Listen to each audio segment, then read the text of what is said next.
राजस्थान में सीएम की रेस का हिस्सा रह चुकी राजस्थान की ही पूर्व मुख्यमंत्री वसुंधरा राजे सिंधिया का राजनीतिक भविष्य क्या कुछ होगा, ये सवाल तो हर किसी के मन में है ही। लेकिन इससे हटकर एक और सवाल ये बनता है कि उनके समर्थकों, उनके विधायकों का क्या कुछ होगा। बीजेपी आलाकमान क्या वाकई में उनके राजनीतिक भविष्य पर विचार विमर्श कर रहे हैं या फिर नहीं? अगर कर रहे हैं तो आखिरकार उन्हें जल्द से जल्द कोई बड़ी जिम्मेदारी मिलेगी या फिर नहीं? ये सवाल लगातार हर किसी के मन में उठ रहा है। नमस्कार, मैं प्रांशी राठौर और आप देख रहे हैं नेक्स्ट 9 न्यूज।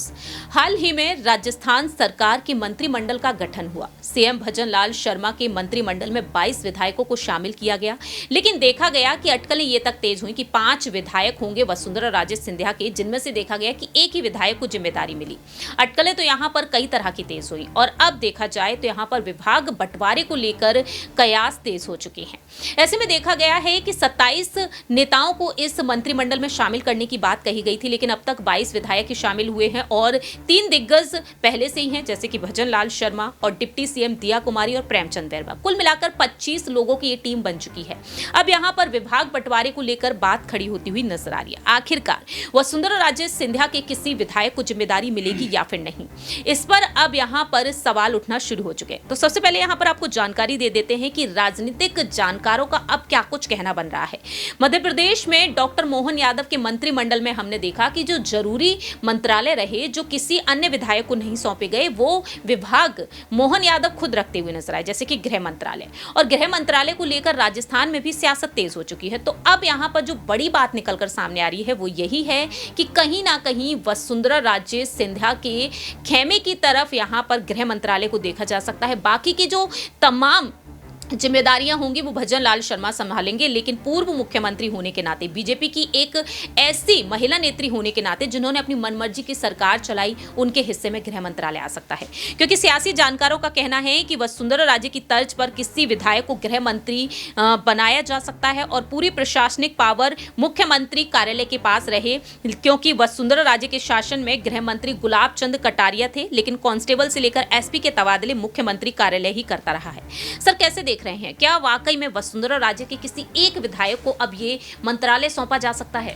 देखिए, बिल्कुल, और तमाम सारी अटकलें इसको लेकर भी हैं कि क्या वसुंधरा राजे को उनका हक मिला? क्या वसुंधरा राजे जो इतनी मजबूत कह सकते हैं कि राजस्थान की लीडर थी, इतनी मजबूत वो कह सकते हैं कि बीजेपी की वहाँ से कह सकते हैं कि महिला नेता के तौर पर उभर कर सामने 2 बार मुख्यमंत्री रही, तो क्या वाकई उनको जो है आने वाले दिनों में जिम्मेदारी बेहतर मिलेगी? इसको लेकर लगातार कयासबाजी होती रही। फिर उनके ग्रुप की बात आती रही कि जो उनका खेमा है उसमें से क्या किसी को कोई महत्वपूर्ण कह सकते हैं कि पद या ओहदा मिलता हुआ नजर आएगा। सब कयासबाजी चलती रही, लेकिन अब आप देखें तो लगभग जो 22 कह सकते हैं कि जो मंत्री बनाए गए हैं, अभी भी संभावना तो है, लेकिन इसकी संभावना बहुत कम है कि राज्य का प्रभाव बहुत ज़्यादा नजर आएगा। क्योंकि अगर आप देखें तो पूरे के पूरे इस मंत्रिमंडल के जो गठन हुआ है, इसमें इक्का दुक्का नामों को छोड़कर राज्य का कोई भी जो कह सकते हैं कि उनका जो सपोर्ट करने वाला या उनका एक तरीके से सहयोगी जो विधायक है वो नज़र नहीं आता। तो समझ में ये बात आती है कि किस तरह से उनको दरकिनार किया गया। जबकि चूंकि कई सारी बातें निकल के आती हैं कि